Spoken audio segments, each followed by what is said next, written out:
Hello, everybody, and welcome to the first episode of Truth Wanted for 2021. I am your host, Objectively Dan. We back, baby. We took a little bit of a break for the holidays. Thank you guys so much for letting us have that break. We certainly needed it. Oh my gosh, so many events have happened since last time we were all live together and doing this show. But we don't have time to talk about that right now because we got something really special cooked up for you guys tonight. I have two guests coming in hot today, two people, one of which has been on the show before if you're a fan. The other one is someone new to the table. We got Anthony Magnabosco and Ben G. Welcome to the show, guys. Thank you. Thanks so much for having me on, man. Good to be back. In case you don't know who these two wonderful gentlemen are, Anthony Magnabosco, my first guest on Truth Wanted ever. Wait, that's second. Right. Oh, was I? Well, Drew? Drew was. I can't believe I don't know this. I can't. One of you two was the first. You did some pre-shows, then. I remember driving up. Yeah, I drove up to Austin. I remember I had a bad back injury. I could barely walk. I don't know if you remember that or not. Right. So I drove up there, and we followed the other show, the Atheist Experience. If I'm not mistaken. Yes. And that was cool. Yeah, we did your first show. It was first awesome live show. First live one. That's right. You probably did maybe 5 or 6. Yeah, we did. For a couple of months, we did some pre-recorded shows, which you can find in the archives if you're interested. But you are the SE man, Anthony. People know you for your street epistemology conversations. And in particular, Anthony, you and I had a conversation 5 years ago, which is recorded on camera back when I was a Christian. And that is what we're going to be looking at today on the show. We're going to look at that conversation. And I've been talking about doing this since this show started. I was like, we should do this thing. 2 years later, we're finally doing it. We're not going to look at the entire conversation. The whole thing's 35 minutes long. We picked 4 clips that we're going to look at. And joining us on top of that, of course, is Ben G. Ben is the rising superstar SE-er of TikTok. He's rocking the TikTok domain right now. Ben, what's going on? Welcome to the show. Thank you. Yeah, I'm excited to be talking to both of you. In 2014, I was 1 or 2 years out of college and looking for ways to have better conversations. And man, Magnabosco just hit the nail on the head for me. And soon after that, he had his conversation with you. And so, I'm just lucky enough. I've been able to watch for the past 6-7 years. And Dan, you and I have gotten to meet in person a few times now. Yeah. Yeah, hung out a couple times at different places. And I'm just really excited that both of you guys get to be here for this episode.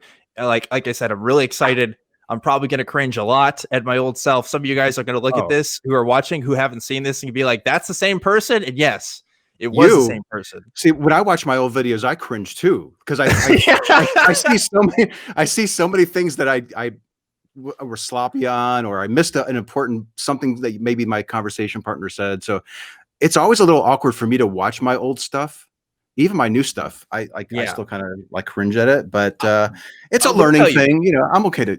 I couldn't even watch this just to pick out clips for this. I was having trouble. You can ask Greg, our executive producer. I was like, Greg, this is hard for me. I really can't. I have never watched that video all the way through, ever.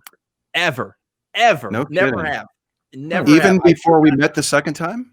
Even before we met the second time, never watched it all the way through. Couldn't do it. Well, then I wasn't interested. But before we met the second time, it was still pretty fresh. I knew what I said, right? But anyway, we're going to watch this. It's going to be really interesting. And so today's show is going to be a little bit different, folks, because we are going to take calls, but we're going to do it a little bit later in the show because we want to take some time to do that. So feel free to call in, stay on the line.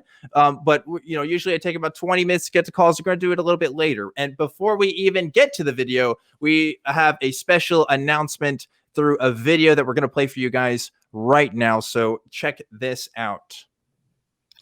Hello, everyone. Mandisa Thomas here, asking you to join the Atheist Community of Austin in supporting Black nonbelievers, also commonly known as BN.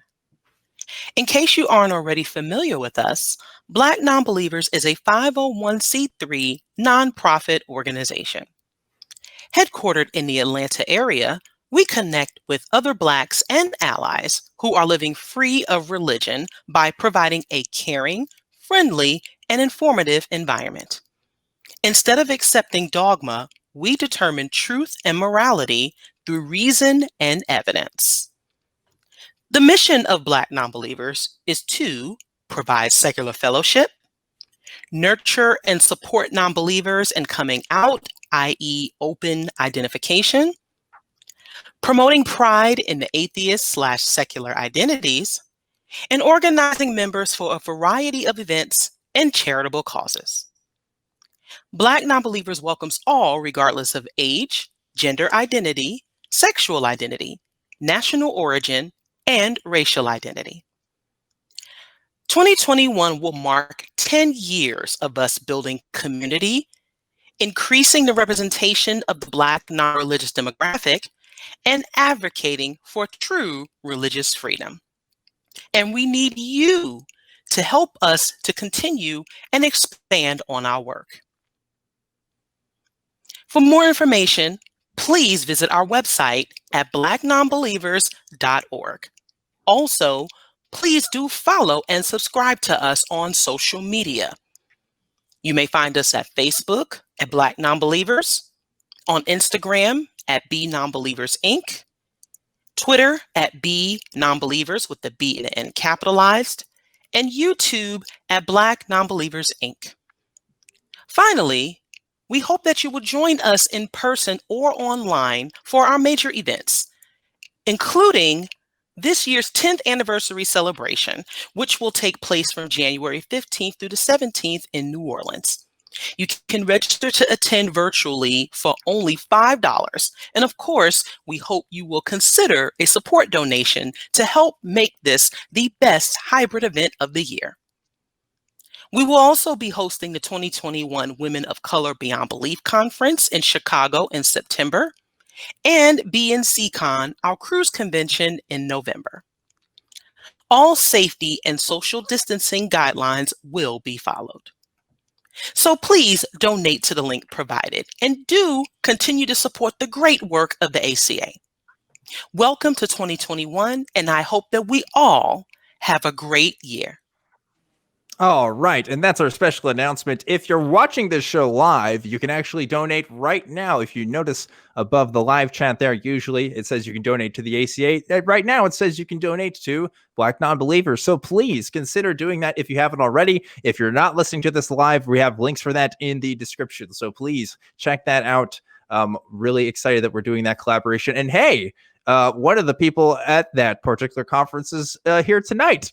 So if you want to see more of Anthony, yeah, check that out. You're going to be there for that. So that's right. Yeah, I leave there in about 7 days. I get in an airplane. I'll head to New Orleans. I'm going to be as masked up as possible, and maybe one shot into my two. Hopefully, I'm hoping to get a shot, a vaccine, and try to do that as safely as possible. I'm really looking forward to it. I'm really pleased that that Black Nonbelievers invited me to speak at their conference, and I'm always eager to talk about street epistemology, and I've had nothing but great fun with Mandisa and all the stuff that we try to do to try to normalize atheism across a variety of different communities. It's gonna be great. Yeah. I'm excited that you're doing that. So please consider supporting if you guys are interested. But for now, we got some stuff to cover. Boys, I know. This is it. Let's get into it. I am not nervous when I do this show. I typically I'm pretty comfortable speaking in front of the camera and stuff like that. I'm a little tense for this. Are you really? What's the most? What are you? Because this is weird for me. Like, this is like, I don't identify with the person that this is anymore. You know, like I'm so distant from this person now.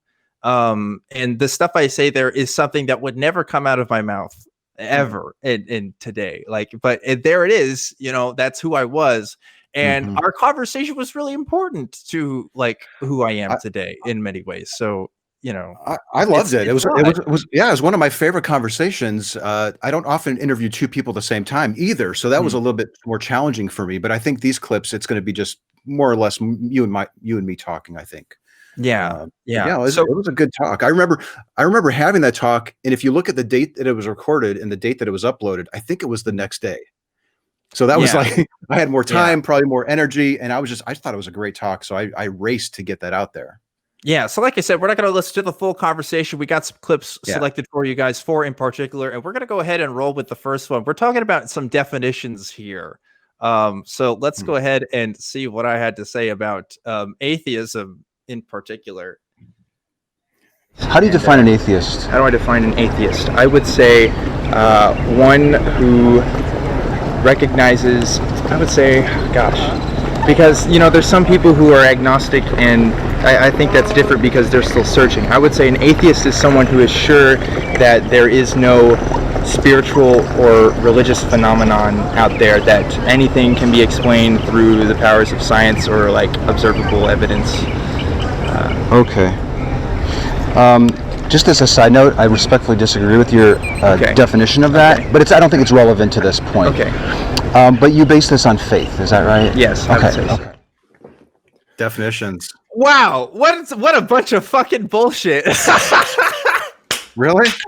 Yeah, that's stupid. I hate that. I hate that I said all of that. Look how hard I tried to sound so smart too. Like, I don't know. First, like, I want to point out the reason I'm still rocking the church camp tan in there. You know, you tell I've been trying to work out and stuff like that. Like, even just looking at myself there compared to now is just so. I don't know.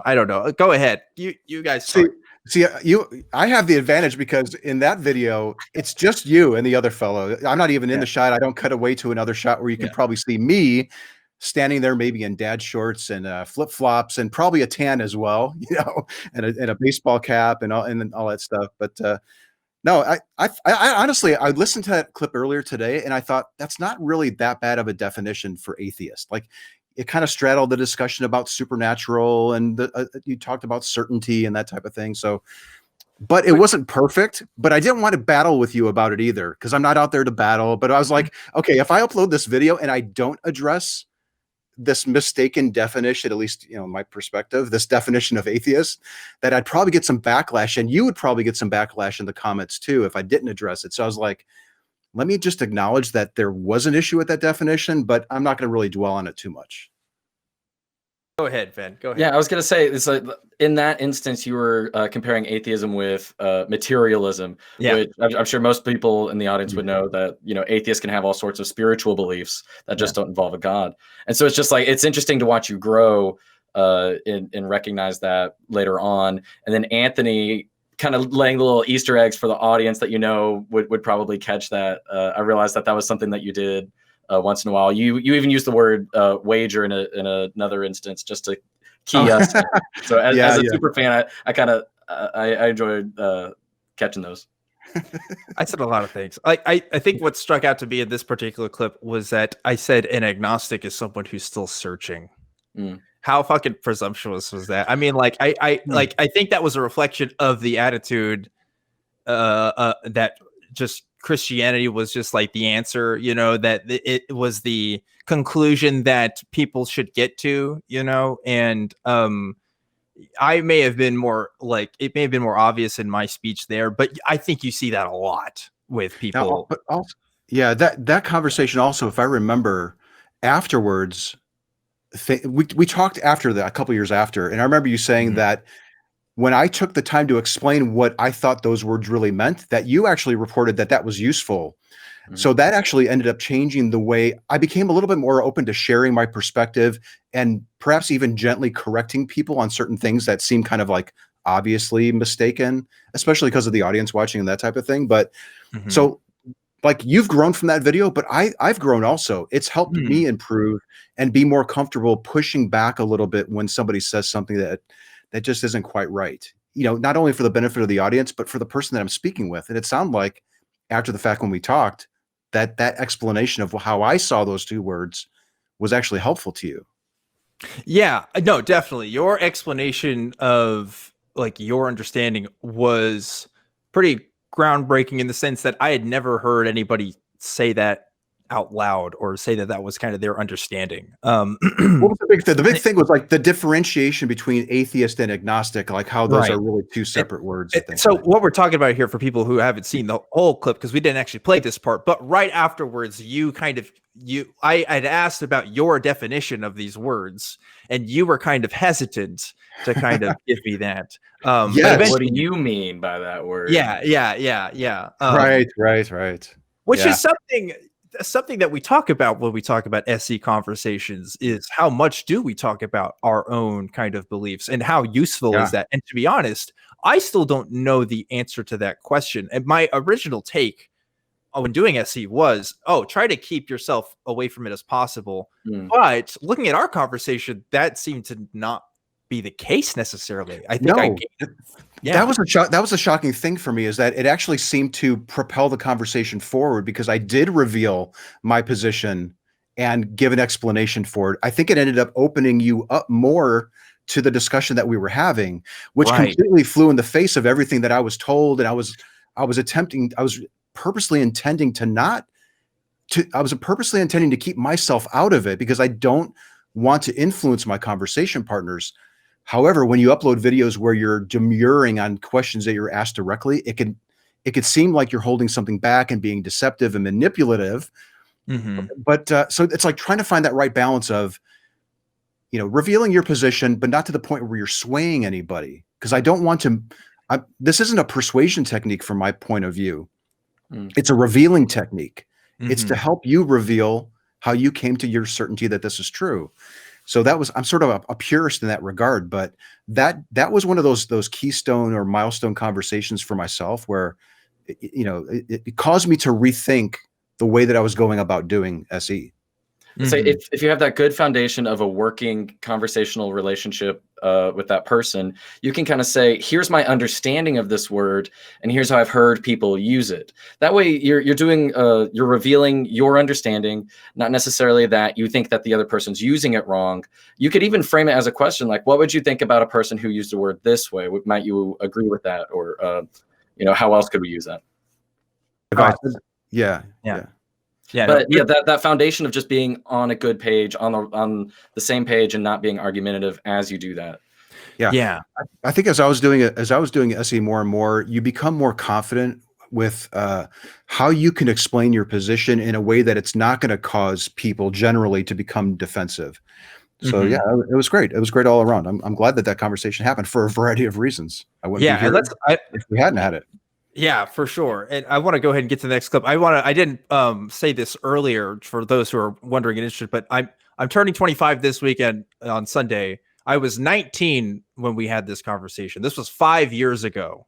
Wow. We did this. So that blows my mind, dude, because my daughter just she's at university now. She's 19. So the thought of somebody approaching her or her stopping to have a conversation with somebody, that goes through my mind now. Like, would she be prepared how would she do if somebody asked her to stop and share one of her deeply held beliefs? Probably better than me. I thought you did good, dude. Honestly, I thought you did great. I think I did the best I could for what I knew and for what I believed. I think I was sincere in actually, I wasn't completely sincere, which we'll talk about and on one thing in a bit, but let's keep going with this, because we got a couple more. I mean, we got like 3 more clips we want to get through, and I expected we were going to have a pretty lively conversation, so I didn't pick more than 4. But let's get to the next clip so we can keep talking about this. Okay. What's your definition of faith? Faith would be an unhindered belief in something, just having that 100% confidence, like you said, just being completely sure, despite opposing viewpoints. Oh, okay. That's an interesting definition. Yeah. My definition of faith there. I also want to point out, this was one of the rare times where you actually were doing this conversation live. That GoPro that's true. Was a live recording and not just a camera recording. So I don't know. More or less. Yeah. I had my phone and I think I was periscoping or streaming. Oh, that's what it was. Yeah, you're periscoping. And you don't do that anymore. But I wonder how much I can't remember if I really cared about that or not, but it's something I thought was interesting. I've noticed less resistance on the live streaming and the recording with younger people at campuses and that type of thing, as opposed to older people who are maybe sweaty and they're working out and that type of thing. So that makes sense. But okay, so my definition of faith. Let's talk about that. What do you guys think? Right. I wanted to ask. Belief. Yeah. I wanted to ask, like, if you were knowing what you know now about how apologists define faith, how do you think your view of faith differed? Did you recognize at the time that you weren't hedging it at all, that you were just going 100% belief, like on its own? Or because oftentimes I hear, well, it's faith rooted in evidence, or it's faith rooted in other things. I can only speak to because Christianity is such a broad spectrum of ideologies and upbringings. I can only speak to my upbringing, but I can genuinely tell you, Ben, I have never, ever heard my entire life as a Christian until I started going down the apologist rabbit hole, this idea that faith is based on evidence of any kind, period. Like I definitely heard like Jesus demonstrated himself like through his miracles and stuff to people, and that's how they knew he was like the Messiah. Like I knew that part of it, but the idea of like, oh, we should give ourselves up to Christ based on this idea of faith. Like I had a very kind of, I grew up, I've talked about this before, kind of a mix of Baptist and Methodist kind of theology, which is a weird mix, but that's just kind of what it was. And like that was genuinely my idea of faith, this idea of just putting your trust in something, even if it doesn't make sense. I can't tell you how many times I heard that from other Christians. That was just definitely the status quo for me. So I think when we tend to hear these apologists now talk about faith being something else, faith being this idea of believing something based on evidence, that was not true for my experience at all.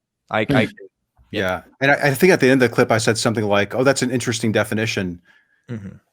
But there was nothing really unique about it. The 5 people maybe that I interviewed that week prior to you that wanted to surface their God claim and they mentioned faith probably gave me something very similar. It's a belief, or there's a variety of different definitions of it, but there was nothing unique or shocking about your definition to myself. And as you know, like when we're doing SE, at least I try to advocate for going with the definition. Like it wouldn't be my place to say, but Dan, that's not what the apologists say. Right. And I try to go. Go ahead. Yeah, go ahead. I try to go with my conversation partner's definition because that's really all that matters. And at the end of that conversation, if it helps you realize that, I better go find the better definition of that word. Let me go seek out some apologetic sites or whatever, talk to my pastor or my imam or whatever.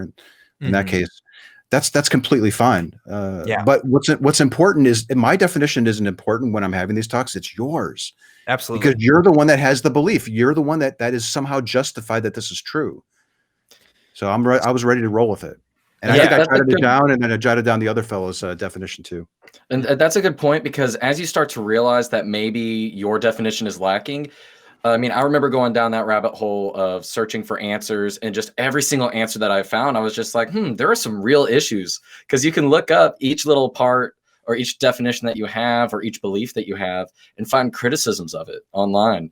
And it's like, wow, if a lot of really smart people still criticize this belief for these reasons, and then other Christians also criticize this belief from a different angle, how strong is it? And I went through a deconversion a little bit earlier, like near the end of high school. And so I remember just at that one moment, like all these contradictions just kind of went away as soon as I realized, like, well, there might not be a God. And but yeah, that's a critical part of that process, is just reevaluating your own, or even just getting to that point where you're open to reevaluating your beliefs. Absolutely. I remember my point that I was going to make with the conversation being live thing on Periscope, because I, at the time of this recording, I was a student leader for my college ministry. So I think I felt a little bit of an extra pressure there to be on point with whatever I was saying. And because I was like, oh, I knew that other people could watch this and you want to have that. I was only a leader for like one semester. I I was going through a lot the next semester, probably in part because of that conversation, amongst other things. And I don't know, I had some weird issue, like I want to say issues, but let's just say I got in trouble because I played a game of Cards Against Humanity with my group one time, and some other stuff too. But it was just like not like nothing that we would think is ridiculous, but to the Christian kind of evangelical world is a big no. So there was that. But yeah, that makes me wonder. That makes me wonder if somebody would get flack for giving a definition that doesn't really jive with the group or something. You think that's can somebody have payback, or like not payback, but get some sort of pressure? The group I was in, we had materials that we were encouraged to reference because, I mean, we went out on campus and did, had conversations with people and stuff. And so they wanted to stick with that as camp. But when you're in an organization like the ones we were at, they can only enforce that so far. Because at some point, you're going to make exact definitions of beliefs and stuff. And they have their own statements of faith, but they also want to try to be as inclusive to as many different kinds of Christians as possible. So that means being limited in your, exact definitions. That blows my mind, though, because if you have the truth, it should be very clear. There should be no ambiguity about these terms. It should be consistently communicated, but not. That's not the game we're playing here, though. We're trying to win souls, all right? And we're trying to do it whatever whatever means possible. And if that means, if I'm going to talk to a Catholic differently than I might talk to a Protestant, that it is what it is. Again, this is like, none of this is explicit. None of this is something they're going to tell you, but the goal was to bring other people to Christ. That was it. And they're going to give you reference, at least my organization gave me materials to do that. And unless I would get called out, there would be no repercussions for me to, just go with somebody else's theology just for sake of, as long as at the end of the day, they admitted that Christ was their Lord and Savior, right? The rest is just details. Yeah. We'll settle it later. Yeah. Settle it later. You figure it out. You'll figure it out with your walk in Christ, It's more about the fundamentals. As long as you got the fundamentals, we'll worry about the other stuff later. Right. Exactly. And arguably, depending on the Christians you ask today, I was never a real Christian because I didn't actually have the fundamentals. But I'll let my audience here be the judge of that, especially as we look at our next clip. Here we go. Is faith as a process for arriving at something to be true with 100% certainty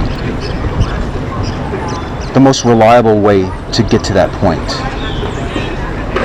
Reliable in what sense, I guess? Reliable to the point where you would be 100% certain that it was true.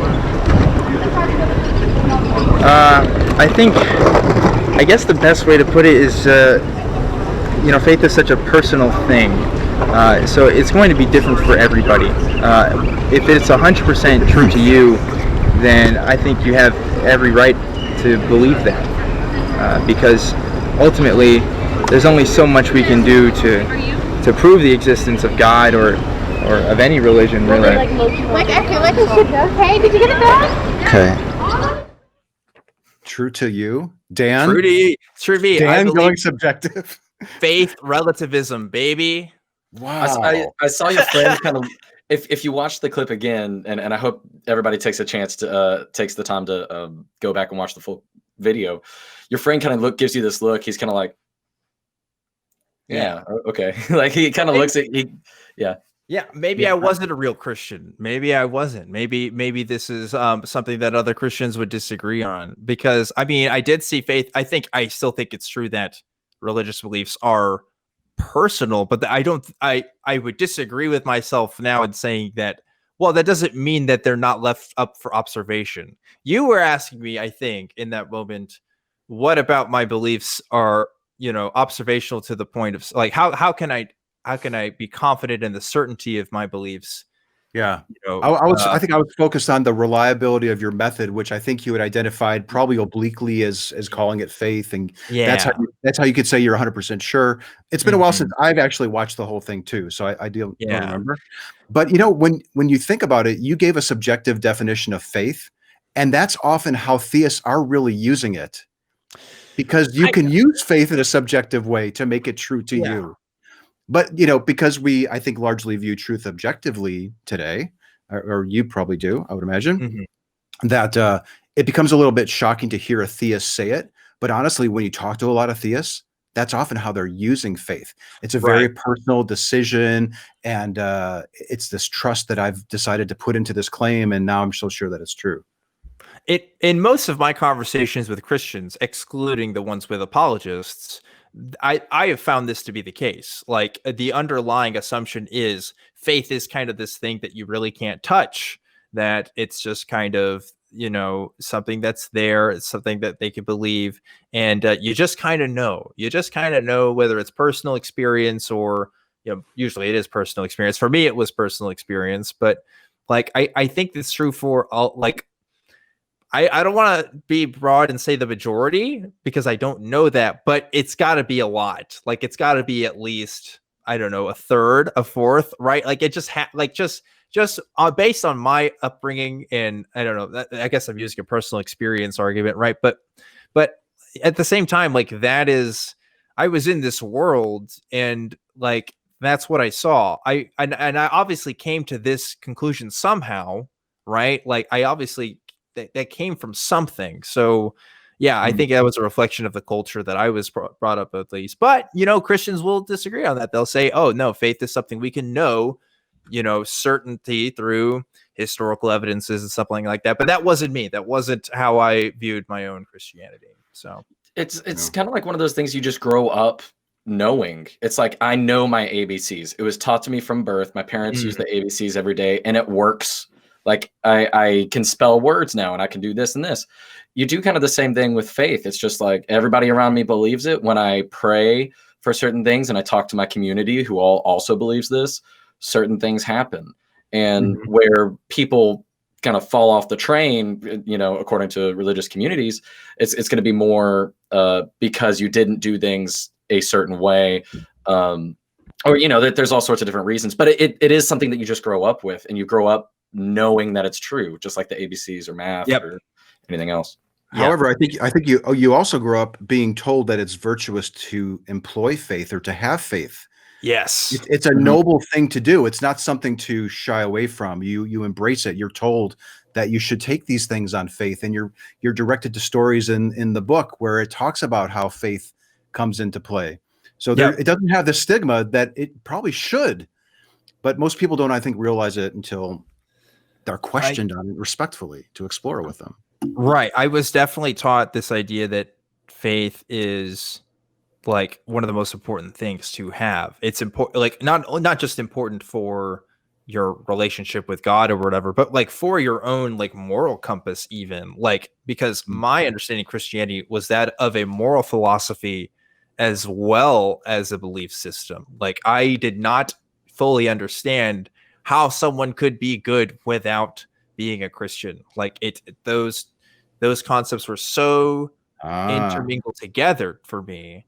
That's interesting. I had no way of separating that until later. And the faith was a part of that. Faith was a virtue, right? And you're right. There's tons of stories of the Bible where that is kind of the case. So yeah, this whole idea of the morality underlying the moral underpinnings of the belief, and how it's probably important to address those too when you're exploring these, because you can probably help a person realize that faith, as they're defining it, is unreliable and they don't have any good reasons.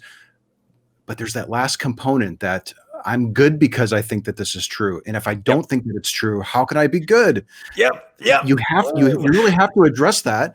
And one of the ways, of course, is what you guys are doing here on these shows. You're normalizing non-belief, and you're saying it's okay to not believe.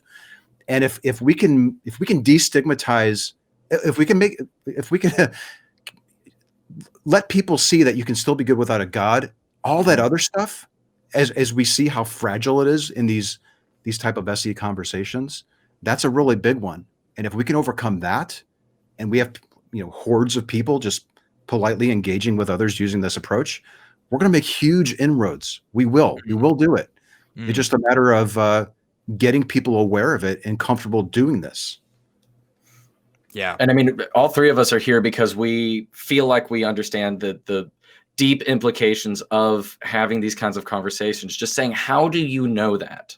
When somebody says something that you don't understand, how do you know, with the foundation of good rapport and being honest in your conversations, how do you know that is like the best question? It's kind of like a mature, I was thinking about this the other day. It's a mature version of why. We're just basically adult kids saying, well, why? Okay, why?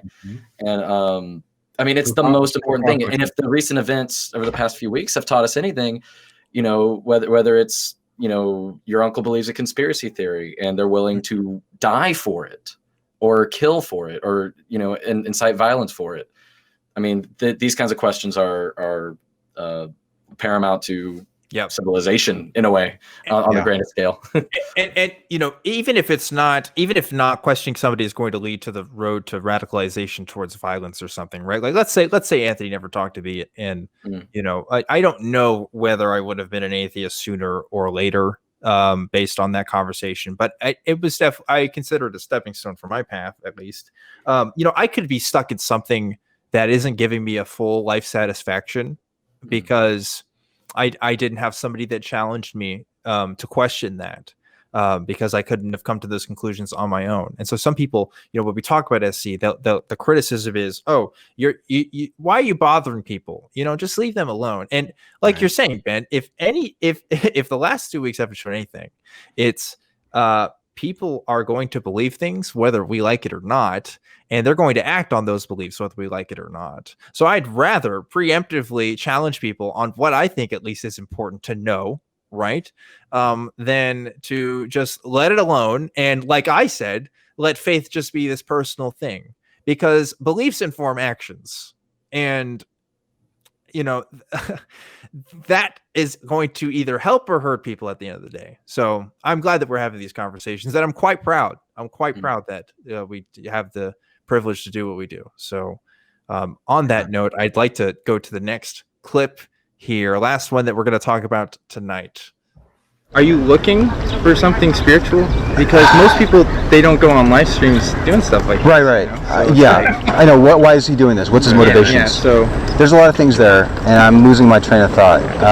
Can you repeat it again? So, besides the why are you doing this? It sounds to me that you're still spiritually searching for something. Okay. I'm not entirely convinced that spiritual things even exist. But if they do, I want to know about it. Okay. But I can't base a belief on faith. I wouldn't want, if I discovered I was basing any belief on faith, whether there was life on Mars or that there wasn't life on Mars or that I'm the cutest guy on this campus or whatever. If I discovered that I was using faith for anything, personally, my confidence would drop from the 100 to probably the 3%. Because I recognize that people are using that method to get to all different kind of beliefs, which is why I want to encourage you to maybe think about what instance could possibly ever exist where I can use faith and not conclude that it was true. Kind of a poorly worded question there at the end, but did I confuse you with that question? I kind of confused myself. I'm just more blown away at just I was so defensive.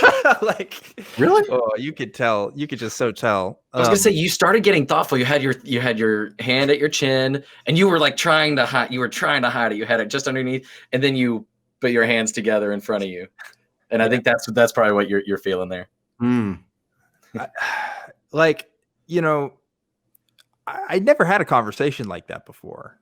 I think that's true for a lot of people who have SE conversations, right? Nobody's really been asked in such an eloquent and thoughtful way about their beliefs, because we do live in a culture that kind of just says oh, I believe in God. Be oh, good for you. We kind of blasé accept some of these things sometimes. And I don't think, and nobody that I had ever had a conversation with on campus as, doing that evangelical work, ever talked to me like you did that day, because the people that would probably be able to do that may not want to talk to me in the first place, right? Because I'm a guy with the Bible going around on campus, but also the ones that I am talking to are probably just going to be more receptive to what I have to say, in general, if they're even willing to have that conversation in the first place. And so that's another reason too, by the way, why I decided to talk to you for as long as I did, one, because it was a genuinely interesting conversation, but also like my understanding was if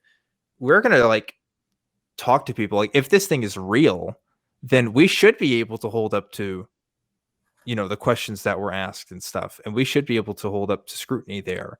And so I found it strange that other people didn't want to talk to you at the time, because there were people that knew about you and didn't want to talk to you. But it was like, well, hey, if we're doing this whole evangelism thing, aren't we supposed to be talking to everybody? I guess they didn't think that you were a good actor in that sense. And so I think maybe that's where some of that wariness came from.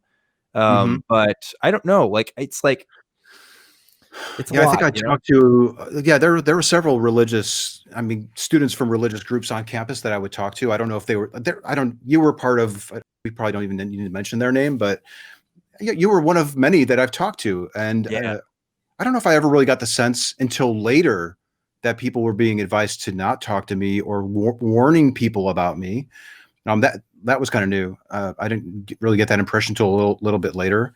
But I guess I liked that you wanted to know what my motivations were. And that's often a thing that we see people advising us to do lately. Like, or if I'm going to give a talk, almost always I get the question, why do you do this? Yeah. So I think it's probably important for anyone that's practicing this technique with a theist or anyone else, regardless of what topic you're doing, be prepared to explain why you're interested in their position and why you're taking the time to question a person in that way. Be prepared to do that, because I think you need to be honest with people and reveal what's motivating you to go out there and strap on a camera and flag people down and have those talks. I thought it was a fair question, but I do remember, it may not have been during this conversation, but when I'm asked that question, I'm always a little leery, because it's at the back of my mind. How are they going to respond to what I'm going to tell them? And is it going to close them down? Is it going to cause them to be defensive? Will they complain to the university and kick me off? All that stuff is going through my mind. Yeah. It's challenging. Yeah, it is hard, because I remember getting into it and thinking, man, what a great way, the original book is a manual for creating atheists. Yeah. And, how do we overcome that in terms of, really, it's a way of promoting critical thinking. And, for my foundation, I think about a society which reflects on its own beliefs on an ongoing basis. For instance, if there is good evidence for God, I would love to discover it and then share that. Yeah. Right. But until then, I want to make sure that I'm evaluating my beliefs on an ongoing basis and being honestly willing to examine evidence or adjust my beliefs, and then modeling that and encouraging others to do the same. It's the single most important thing I think everybody can do in their capacity, wherever they are. And it's the way that beliefs and mindsets get spread. It's by sharing it and helping others get into it. It's creating communities, which Anthony, oh my gosh, the communities that you've created, thousands of people joining. To be clear, I don't think I started any of those. Oh, with the exception of maybe a couple offshoot Facebook groups. Those groups were there, or other people created them. I didn't start the SE Reddit. I didn't start the study group on Facebook or the Discord server, or other people who were watching this stuff or reading the books or stumbling across the method got off their asses and did it. They created communities. Now, maybe the videos funneled people. Like, that was nice to have somebody, infrastructure to direct people to, especially people that I would interview. like if those groups were there back then, there may have been one or two with 500 people, but not to the point where I would even thought about advising Dan to go check that group out after that conversation. Yeah. So the idea that those even, like, having those there now is great, because you touched on something. You said, like, it's so important that we do these kind of conversations, and I totally agree. However, you have to keep in the back of your mind how potentially destructive it can be to a person and their views and their lifestyle and the friends that they have in college and their families. Yep.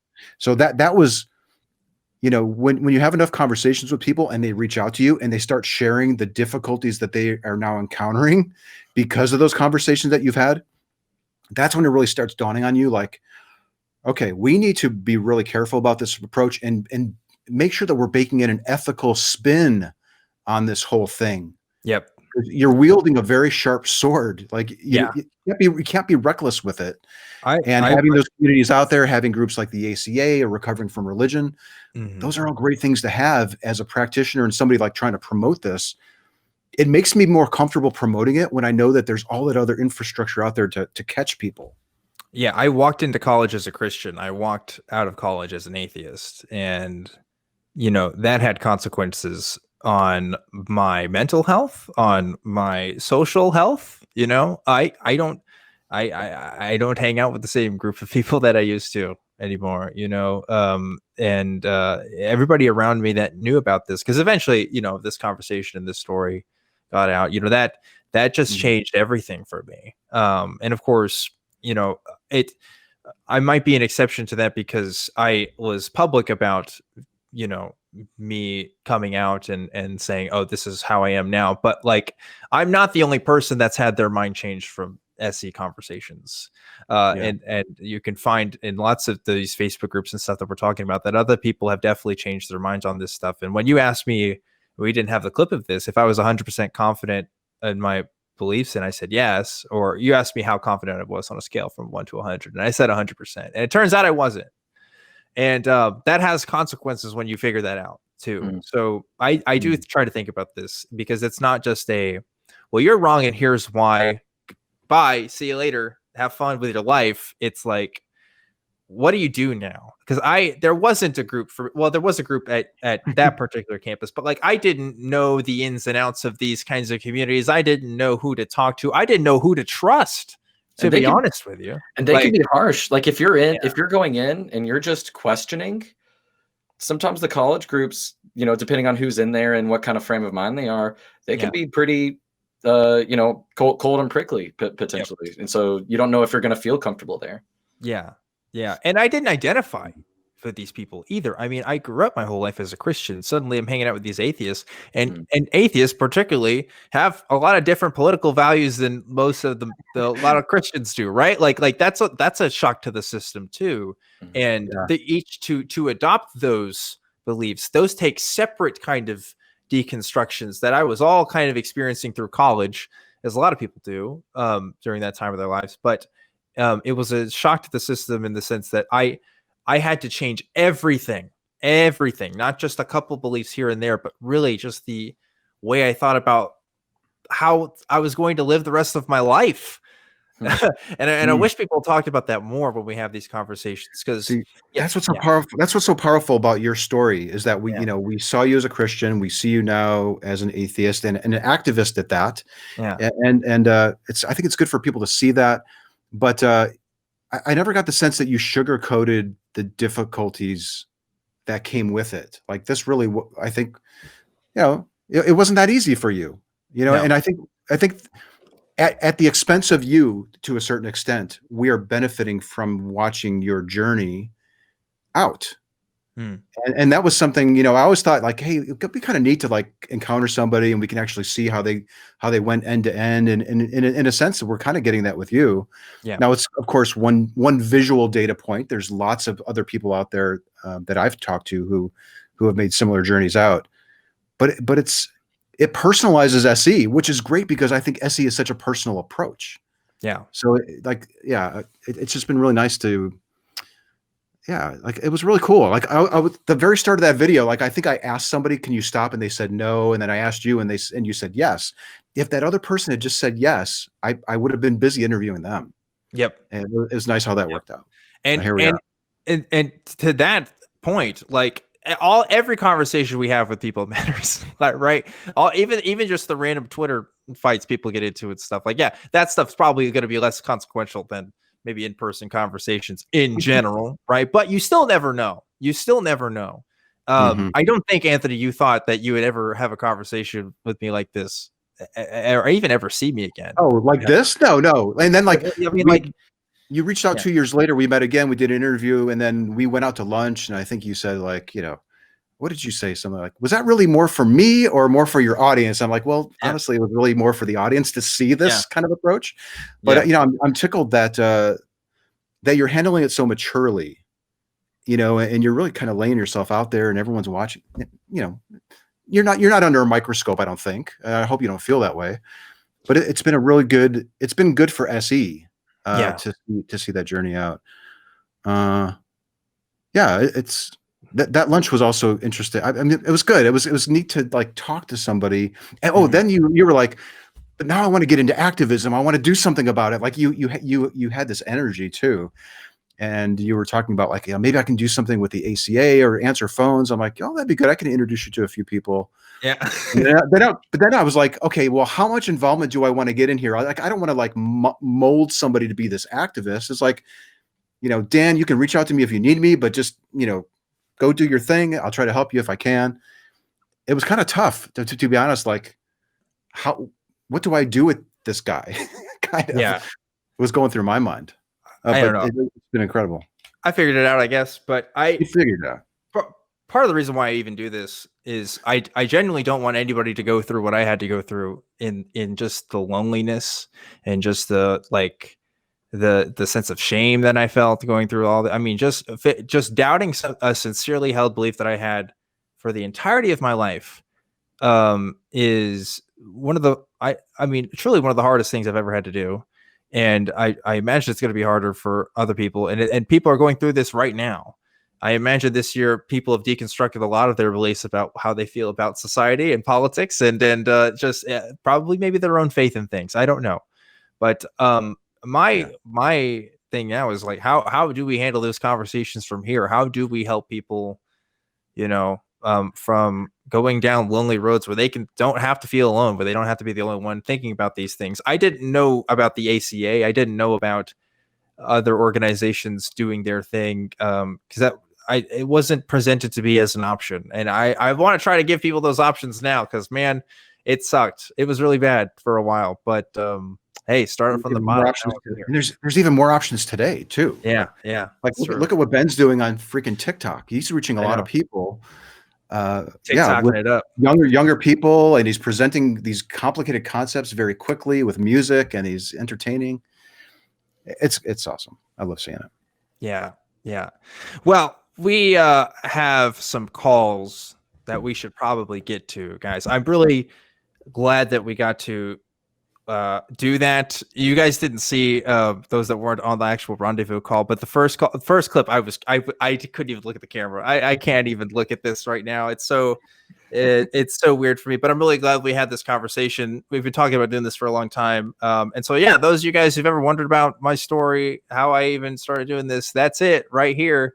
We got to talk about it, and I'm really glad we did this, boys. Thanks so much for joining me for that bit. But are you guys ready to talk to some callers now for the rest of the time we got? Yeah, let's do it. Cool. Well, before we get to the calls, I have something I got to do, which is thanking the patron of the week. That's right, folks. Every single week, I like to thank a special patron that donates to patreon.com/truthwanted. And this week's patron is Jonathan Hull. Thank you, Jonathan Hull, for donating to Truth Wanted. All of the money that gets donated on that Patreon goes towards the ACA and help make this show. There's a lot of costs that go into making shows like this, in terms of equipment, in terms of paying the bills for a building that we can't currently really go into right now because of, pandemic and stuff. So yeah, it really helps when you guys donate and it shows support. I'm a volunteer at the ACA. I don't personally receive that, and all the volunteers don't either. It really just goes towards making this stuff even better. So thank you guys so much for doing that. Now, I think it's time we get to some calls. Let's see. We got a couple of people here who want to talk about SE, which is really, really cool. First, I want to talk to Keith, who is calling in from Florida. Keith, you're live on Truth Wanted. What's going on? Hello, Dan and Anthony and Ben. How's it going? Pretty good. A lot of feels today, but good feels. So, well, first, I just want to say happy early birthday, Dan. Thank you. I look forward to turning 25. I think I'm going to contact the Guinness Book of World Records because I'm pretty sure nobody's actually been that old before. At least that's what I'm feeling right now. So, how many years of those were in 2020? Hey, you got me there. But anyway, Keith, let's what do you really want to talk to us about today? Yeah. So I love the street epistemology approach that we're seeing you guys using. It's great. I've seen it in other places as well. What I was wondering is, how would we go about using this approach if we're handling people who are doing things like essential oils and other holistic healing type things? Yeah. Question. Well, with any SE conversation, it always starts with the person making the claim, right? So, there's always these kinds of questions are always going to be context dependent. But, if we have an example of saying like, oh, essential oils helped heal my grandmother's cancer, that's something that you hear, it goes around. Actually, you know what, Ben? Yeah. What do you have to say? I'm going to make the claim here. Sure. And we can do an SE conversation right now. How about that? All right. Yeah. So, Ben, I have this grandmother who was really, really sick last summer with cancer. But, we started rubbing essential oils on the spot where she had it was skin cancer on her shoulder. And it started to go away over time. And eventually that skin cancer was taken care of. So, I really do believe in the power of essential oils. How exactly did the essential oils, what's the connection between rubbing essential oils and the cancer going away? Well, I'm not a naturopath, I'm not an expert, but I do know that I think, we have this reliance on all these synthetic, ingredients and stuff. And I really think like just the natural ingredients were a big part of kind of healing. We don't get enough natural stuff in our bodies. And so I think that was really what did it, just kind of healing and restoring the nutrients that the skin really needed. And I want to point out the first thing that you did there, you actually explained, no, I'm serious, because a lot of people will say, okay, well, what do I do with essential oils? Keith, you still there? Yeah, I'm still here. Hey, so the first thing I would do is just try to identify what exactly is the specific claim. Mm-hmm. So Dan did an excellent job explaining exactly what the essential oils were doing. I've had sisters. My mom likes to buy this bio oil, costs way too much, right? She's just spending extra money. They don't know exactly what it does or why they do it. What I tend to get from them is just that it makes them feel good.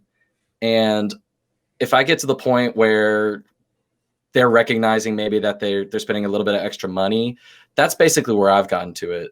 Dan, have you had experiences where people have actually claimed that the oil cures cancer? I have seen it posted on the internet for sure. I have heard people in discussions talk about the curing abilities of it, and how people just tend to feel better when they apply it to stuff. So I haven't personally had a conversation where somebody said it heals their cancer, but I've definitely seen those conversations happen. So I tried to go that route. That was my choice. But anyway, can I just say how cool it was to just observe that exchange and be like, I'm just going home. I'm just going to just going home. Well, I also, realistically, they're not going to give you an exact, step-by-step process of how it works. Mm-hmm. So, they might deflect like I just did and say, oh, I'm not an expert on these things. But maybe they'll say, oh, there's studies that have been done on it. Or they'll say, I heard this from a story, or, I saw it happen for myself. So I know it works. There's if I wanted to mitigate harm, Keith, I might even say, would you use this oil instead of seeking, Western treatment or what we consider modern medicine? And if they're saying, no, I'm looking into this as a extra, if I don't know, I tend to go along as long as it's not creating harm, I almost kind of drop it, especially if it's making them feel good. Do you have anything specific that's going on that you'd like to share that maybe we could tackle specifically? Not at the moment specifically, but my family is all into all of the homeopaths, essential oils, lucky rocks, theta healing, all of that good stuff. My mother is even working for a pharmaceutical company, or a company that's claiming to be a pharmaceutical company that is selling medication that's like endorsed by the Trinity Network. You know, to Ben's point, like, yeah, I think Ben was basically saying, like, how much of my time do I want to invest in this? Is it really causing any harm? And yeah, you can really kind of ask them if it's worth your time pursuing. Like, if you realize that you were wasting your money on this stuff and it really wasn't giving the results that you think that it was, would you want to know? Would you like to be able to use that money elsewhere? Or are you okay spending money on something that may not actually be achieving what you think that it is? And then you can let them set the parameters. And they say, well, yeah, I don't want to waste my money. I'd rather spend it on coffee or something rather than this stuff if it didn't work. Then that could be the green light to proceed with them. Yeah. So, and then you ask general, you can be general with it too. Like, you don't even have to be super, because if it's going to raise those defenses, I would even just ask, like, well, how do we know what's the best effective treatment in terms of health? Like, what methods do we use in general for that? You know, like, you don't even have to ask specifically about essential oils, because presumably, you know, the case that I found is, I've never met anyone that's completely relied on essential oils their entire life, right? Usually they get into it at some point in their lives, but most of the time it's not their entire life. So if they've used traditional medicine before, you know, like, and they can at least advocate the effect, I don't know, the effectiveness, like I was gonna say like Tylenol or something, right? Like, then we can at least make a compare and contrast case of, how do we know that this works versus that? You know, is personal experience going to be the motivator here? And if so, you know, is that going to be the most reliable thing? Like you're saying, it's context specific, context dependent, but yeah, hopefully we gave some good advice. We were kind of all attacking it in different ways here, but I liked our answers in general. We did. If I could just add one more thing about the essential oils thing too, is it's a really good example of how people can really fall in love with their beliefs and defend them. So somebody who just occasionally goes out and they put it in there, maybe they drop $20 a month, they may be more open to looking at their belief. But if they are selling it and they're building a small business, and then you ask them their questions, they're going to likely be more defensive. It's a great example of how we can really start protecting the beliefs once we realize what's at stake because of it. And it's a good topic to really practice SE on, because it's probably not the end of the world for them or that detrimental unless they're really invested in it. You can practice on it, and you could perhaps even teach them how to think about their conclusions, because a lot of people, I think, who are into that stuff also have other beliefs that are worth exploring, maybe even religious beliefs. So if you found yourself sometimes there are some topics with the people that we love and who are in our lives where we just don't touch it because it's too sensitive. This could be a really safe topic, like horoscopes, karma, essential oils. As long as they're not too invested in it, it's a great topic to practice your SE skills with on something that isn't quite so defensible, or something that somebody would really want to protect. So it's a good example. And yeah, I'm glad that you brought that up.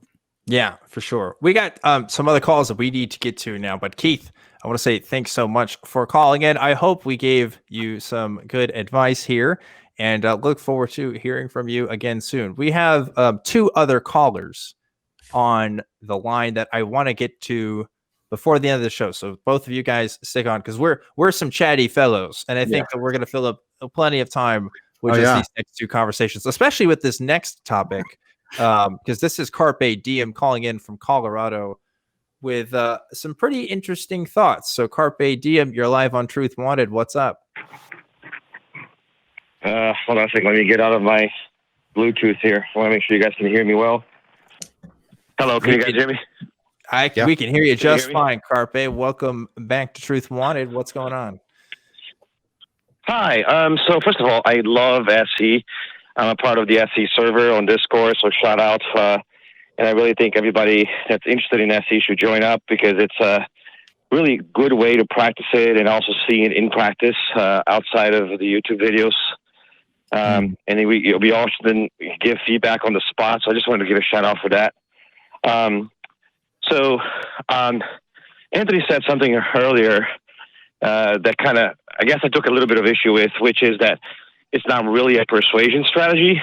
And I kind of agree that it doesn't have to be, and that often when we engage with it's a good way to think of it as like honestly not trying to persuade the other person, just really having an open conversation. However, I think that most of the time when you are doing it, if you're honest, and most of the people who are doing it are kind of doing it with like an attitude of like, let me make sure this person is on solid ground. And in doing it, it ends up being a situation where you kind of feed, just sow doubt, right? And then in doing so, end up, if not persuading the person towards a certain goal, you end up persuading the person away from something, away from a badly held belief, right? And so I don't think that it's fair or honest, completely honest, to say that it's not often used as a persuasion strategy. I would even go as far as saying that it's an attack strategy, right? It's a good way to attack a badly held belief. And in that sense, I think it is persuasion. Even if it's not persuasion towards your belief, it's persuasion away from a badly held belief. Would you disagree with that? I'm really glad that you brought that up, because we talk about this a lot. If you're in the SE Discord, you no doubt you've probably seen discussions about that. I think we've even created a channel in that Discord server for ethics. And I pop in there frequently, and I see that comes up a lot. I think, yes, you can. I don't advocate for using SE as a persuasion technique to get somebody to come around to my side, but you can do that. You absolutely can use SE. I mean, it's very effective in helping a person realize that they don't have good reasons to justify their confidence that what they think is true is really true. And that can result in belief revision. So you can go out as a warrior for SE to just correct the world on all their mistaken views. I suppose you could do that. But I suppose, I guess I'm of the position that you should try to be open. Like, maybe essential oils really do have some medicinal benefit, to go back to the previous caller. I do try to stay open to it. However, like when I was talking with Dan, I'm an atheist. I don't think gods are real. I don't think faith is reliable. However, like I would still stick in with him on that conversation, because he may be right, and I want to come around to his view. However, if he can't justify it, I want to help him realize that, so he can probably lower his confidence on his own. Not necessarily to come around to my view, but maybe it inspires him to go back to his group and say, this dude asked me lots of questions. The video's out there. What is the better definition of faith? What is a better reason to give than faith, for example, or a more reliable epistemology or method? So like, I'm optimistic that SE doesn't shut the conversation down so that you come around to my view. Yep. It's to open people up so that we get together and we communicate. So I agree with that. It's a listening and questioning strategy by a Socratic method to help the person induce their own questioning within, right? So it's almost like you're trying to, like the whole inception thing, you're almost trying to get into the person's head to make sure the person thinks for themselves about why they are thinking what they're thinking, right? Yes. So we're on the same page about that. What I'm saying is that 90% of the people who engage in it are engaged in it as a way to induce questioning of other people's beliefs. Do you really hold that it's not a way to persuade away from a badly held belief? I want to think about it like this. If I can talk about it too, Anthony, unless you have a response. But like there are a lot of scientists out there that pursue particular research topics because they hear claims about, things, and they want to know the truth about something. So they're going to use the scientific method to figure out whether that belief is true or not. And they're going to publish the research on that, based on what they find. And I think there's some similarities there when we talk about SE, because scientists are people too, and they have interests and they hear things and they want to know stuff.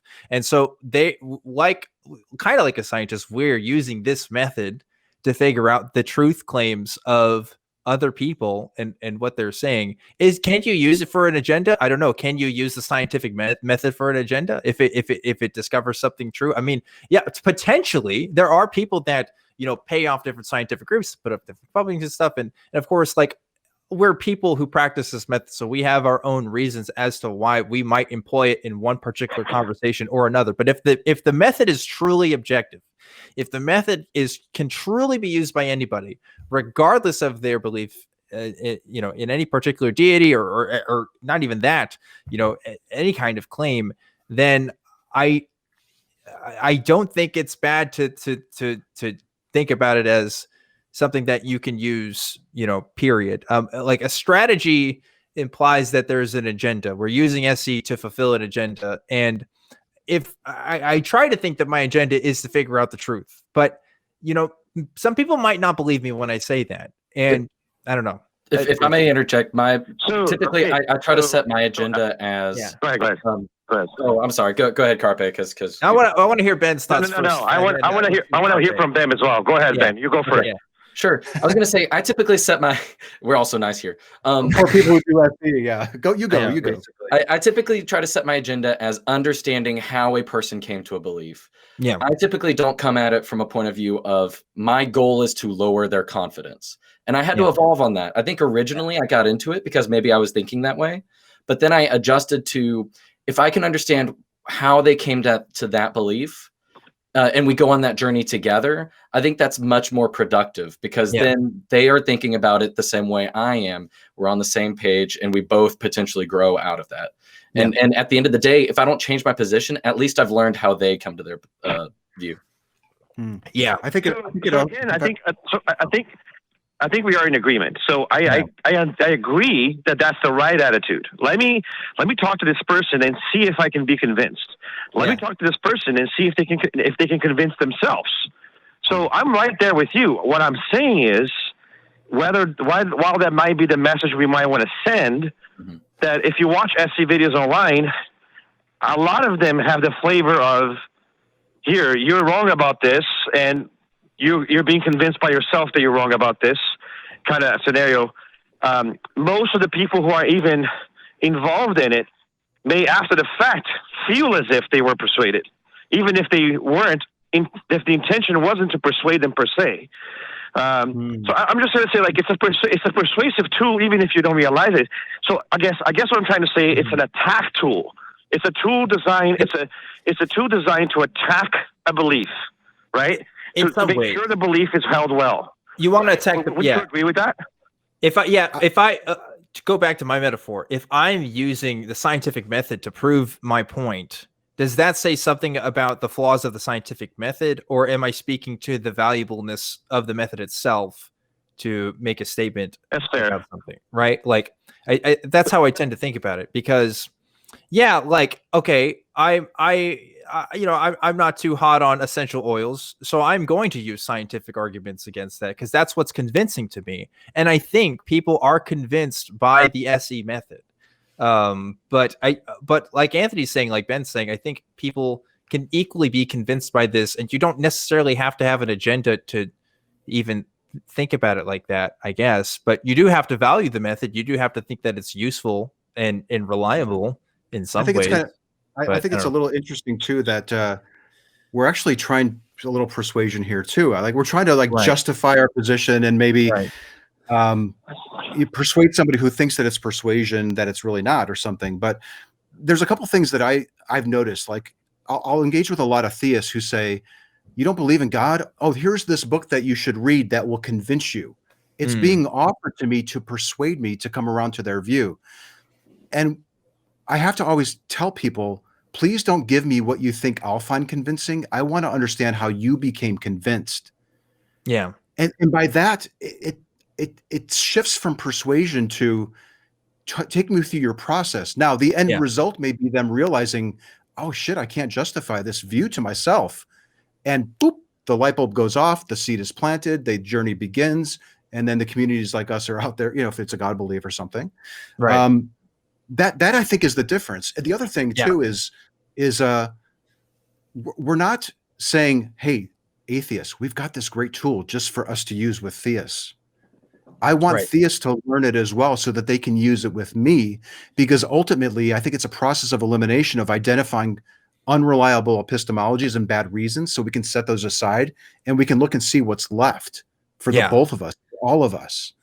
So it is on that, I totally agree, Anthony. But that's my point. It's a tool to attack a badly held belief, right?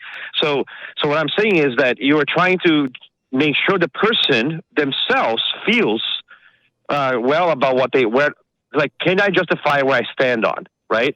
And I agree with that. What I'm saying is that, okay, I'll ask you two simple questions, and you guys can either take turns or ignore it, whatever. So do you feel that the community of SE uses the tool without the intention to convince people away from a badly held belief? Or do you think that that's an accurate description of what the community is doing? But before we jump into that, I want to adjust the phrasing. I'm not attacking the belief necessarily. I think a lot of people may. It's about attacking the epistemology. It's about attacking the method. Sure. If you want to adjust the target of the attack, it's not the belief itself. I'm glad you said that, because I was actually going to say the same thing. It's like, if you think of that triangle, that pyramid, like, we're a little bit interested in the belief, but it's the reasons and the methods that we're focused on. So when you attack, I hate that word attack, because I'm like, I don't think I'm attacking. Me off too. We're not using SE like as a series of rhetorical questions to answer someone's arguments. It's who's done that before? I don't know. Yeah.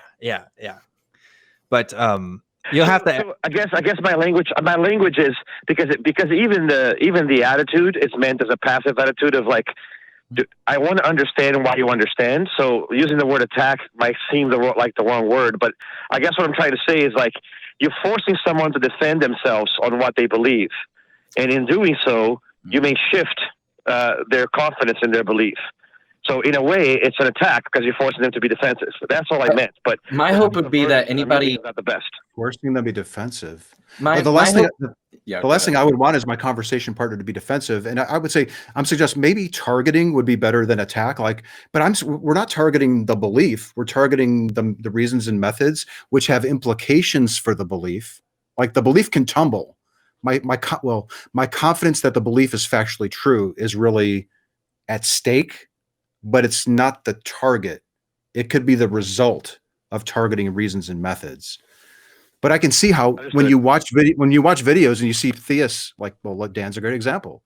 Like, I don't know if I have a good reason to hold this anymore. It has implications for the belief that I thought was true, and the crowd that I'm hanging around with, and all this other stuff. But again, like, I think the solution is to be as open with what this tool can do with our conversation partners at the start, but also encourage other people to share their views, to learn the tool so that they can question me about my position. So oftentimes, here's the other thing. Like, I think a lot of the examples in SE are one way, a dude with a clipboard saying, okay, Dan, okay, his friend, give me your reasons, give me your methods. This is like at you, but it can be a back and forth. And with that and all the other stuff that I think that we've mentioned, I think it allows you the option of taking it out of the realm of persuasion, but it still could be.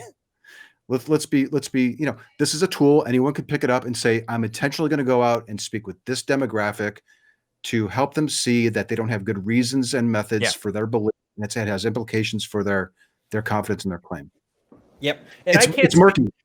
I can't speak to the community as a whole, but I can say, at least for this show, there's a reason why this isn't called, Atheist Experience Wanted or whatever. I call it Truth Wanted because I didn't want this to be a purely atheist show. I wanted to talk about all kinds of stuff. And so far, we've been pretty successful with that, I think, because that is my intentions, at least. I want to know what people believe and why all across the spectrum. And so, again, I can't speak for everybody else, but that's what I've tried to do, at least. There may be some bad actors that don't want that maybe think that this is just a way to get more atheists in the fold. But I have broader interests than just, that, because that even in itself is problematic, because I don't want more atheists necessarily. I want more people thinking about why they believe the things that they do and shedding ones that they find that they, can't justify to themselves. Yeah, that's why I left my belief system, because I couldn't justify it for myself, and I'm thankful that somebody talked to me about it. So but I'm also biased. Well, I benefited from it, so I don't know. I'm glad I called. I'm glad I called, because if nothing else, this can be clipped as something that people can point to say, no, SE isn't some sort of nocive, I'm trying to get you thing necessarily. It's really just a way to communicate with somebody else about where they are. Personally, some of the best SEs I've ever been involved in had nothing to do with religion, and I loved when at the end the person turns it around and does it on you when they have themselves practices on it. So I'm with Anthony on that. That would be super cool if more people will engage in it. Period. I guess what I'm coming from is that when you engage in it, for the most part, you are trying to I guess if you have the attitude of like, I'm open, let me just have these questions, I might even be convinced. That's great. And I wish more people had that attitude. But the line of questioning, like even like the setup that we were taught on how to do it, even on the server or by Anthony on the lectures that I've said, the line of questioning seems one that is designed to dismantle, not dismantle, but make sure the person is being supported by columns which are sturdy, right? And if they aren't, a good belief survives it, right? A good, well-held belief that has good evidence survives the attack, right? So just because detargeting, that, if you want to use that word, but one that isn't will suffer from that, and you end up, the end result is that you persuade the person away from their belief, even if not towards something. And so that's why I guess my analysis of it is that it's not necessarily meant to be like that, but the often result is that you move the person, right? At least you would want to. Well, hold on a second. Are you moving the person, or are you moving I'm sorry, I shouldn't interrupt. That's a bad SE thing. But no. I agree. I agree with you. You're not really moving the person. The person is moving themselves, but you're the agent that's causing the conversation to go in that direction. So I think it's fair to say that the end result is, if the person does have a badly held belief, you are persuading them away from it. I guess persuasion is convincing someone of something. And if you are the one initiating the conversation that causes the person to be deconverted, I guess, from where they are, in a way, I mean, for me, that's definition of persuasion, because you're moving the person from their position, and which you should if they have badly held beliefs, and we need more of it in society. I guess that's that's the way I saw it. But I'm going to be honest with you that you guys moved me a lot in this conversation, and it wasn't an SE conversation, but I feel a lot better about, particularly what I loved was what Anthony said, that to have the attitude of going there perhaps to be convinced by somebody else. And I think that was powerful. So I really appreciate that. Absolutely. Carpe, that's all the time we got for this call in particular, but I'm really glad that you brought this up, because this is we've talked about this before, Anthony. Like, this is one of the most important questions we have to ask ourselves when we do SE. I think anybody who's really interested in this method, you really got to ask yourself this, because when I first talked to you, look, a guy on a campus with a camera trying to talk to people about their beliefs. Gotcha. Question. Like, it just is and if I hadn't been as open-minded to that conversation, I might not have thought well of you. In fact, kind of in those clips, you can kind of see I'm like almost accusatory in my tone of saying, what are you really doing here? Right. Which of course, taking the time to explain, and I've really come a long way since that interview too, where I probably just said, hey, I'm not exactly sure how I asked you and explained what I was doing. It's been an evolutionary process. If you look at my older stuff, I was out there with a sign saying, do you think prayer works? Let's talk. So it's really evolved to, I'm doing this thing called street epistemology. I want to ask you some questions. It may cause you to reflect on your belief. It may impact your confidence. You get to pick the topic, all this stuff. So it's really been this evolutionary process to the point where, and I'm so glad that this person called, because ethics is a really big part of it. We're in the process now of designing a course for street epistemology to teach this. We recognized really early on, and the community who gave us suggestions, I can't tell you how many people said, please cover ethics. Please cover ethics. Ethics will be in there. It's crucial. And it's gray. It's very gray. But I think that the more diverse people that we bring into the community who are learning the method and helping us perfect it, the easier it will be to say that I'm not trying to direct you to my position. It's really just to try to get rid of faulty reasons and methods. and we see what's left. And then we see if our confidence is really justified for that particular claim. And that benefits humanity. So like, it's like, what else can we, I don't know what more we can do. I know we probably want to move on to the next caller, but yeah, I'm belaboring the point. Well, honestly, we don't even have time for the next caller. we just had that time for one, really. But like, I keep going back to this metaphor, and maybe you find this problematic. But like, if a scientist is using the scientific method to find something, and they become convinced of something from that method, is the scientist doing the persuading, or is it the method? And I think in SE, we're asking other people to engage. We're almost like scientists asking other scientists to engage in this method with us and see if we found, our methods of probing, as it were, to be reliable ones and to give us, true information about the world. Because it does come down to the method more than the person. If you had asked the same questions and you had motivations to make me a better believing Christian, you could still arguably ask those questions to me, because I'm still going to want to know the answers to those questions. So I have no problems with when people ask like, oh, like, is this an attack? What's going on here? Because like at the end of the day, people are asking questions that need to be answered anyway. And it's not going to be the questions that convince us, but rather what answers we finally settle on when we, figure it out at the end of the day. I don't know. I figured out some answers. Maybe they're not right, but that's why I have this show, so people can tell me if I found the right ones. Right. So, but that's it, guys. That's all the time that we really have for tonight. I knew that we were going to be some chatty fellows, but yeah, we killed it with just 2 calls. No, but that's great. I love it. This was really, really awesome. Thank you guys so much. I want to give you guys a chance to plug your stuff so that people can find where you're at. Ben, why don't you go ahead and go first? Sure. You can find me on TikTok and Twitter at BenGSE. Yeah, there they are right there. You got underscores between each of those. I'm also on the Atheist Roundtable. You can find us on tart.live is the website. And we're also on YouTube. On that show, I get a chance to practice a little bit of SE, usually near the beginning of a show where we have a person on of, whichever persuasion. And I'm able to, kind of go through an epistemological framework with them. And then the other guys on the shows, we all have different personalities, and it's definitely a roundtable of every kind of atheistic personality that you're probably aware of. So yeah, definitely check all of that out. Thank you. Yeah, I highly recommend that show. Tart by Tart did, as well as his TikTok channel is amazing. You can find me on Twitter. Sometimes I get a little salty on Twitter, which kind of contradicts my SE style. But I'm trying to be more authentic and more honest and open about my own views, because, like we talked about earlier, I'm comfortable doing so.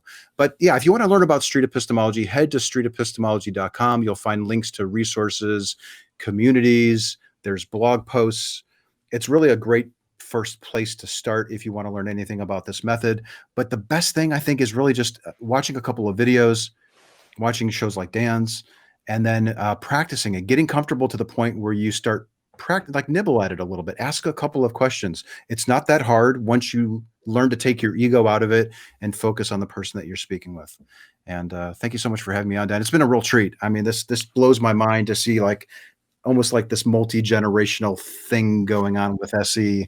Well, Ben and I are around the same age. We're on the other hand, that's what it is. I think I don't know, multi-generation, but yeah, different generations, different people getting into this. I'm so happy from doing this with you guys, and I'm looking forward to even more conversations about it in the future. But for now, it's my turn. And if you first, I need to give a shout out again to the Black Non-Believers collaboration that we are doing with the ACA. Please, if you're watching this live, donate to that. Mandisa Thomas is really awesome, and they're doing some really cool stuff. And check that out. There's links to that in the description as well if you want to know more information. But for now, there's a couple different ways you can support the show. The first one is, of course, patreon.com/truthwanted. Again, that helps make the infrastructure of this show happen and be. a thing. Another way to support the show is through our merch. Hello. I've forgotten to plug our merch once or twice in the past, but hey, we're still selling masks if you're into that. I hope you're into that. And also hoodies and shirts and all kinds of other goodies. So please check that out if you haven't already. Links to that in the description. And if you're watching this show, you're probably watching it on YouTube. You can give a like and subscribe, but you can also find this show on iTunes, Spotify, or wherever else you get your podcasts. And if you're doing this on YouTube, of course, you can become a member, which is another way to help support the show. You get little emoticons, stuff like that. It's really, really cool. And we do appreciate it here. And if you want to contact me, I'm on Twitter at ObjectivelyDan, or you can email the show. It's truth@atheist-community.org. And that's a good way to get in touch with me. Of course, I would be remiss if I did not thank the wonderful, fantastic, amazing, awesome, super cool crew that helps make this show happen every single week that we're live. Look at all the people. Look at all those beautiful those thinking faces. Look at that. Look at that pose. They got That's lights. a thinker's pose right there. Puck is shaving for some reason. I don't know what he's shaving off.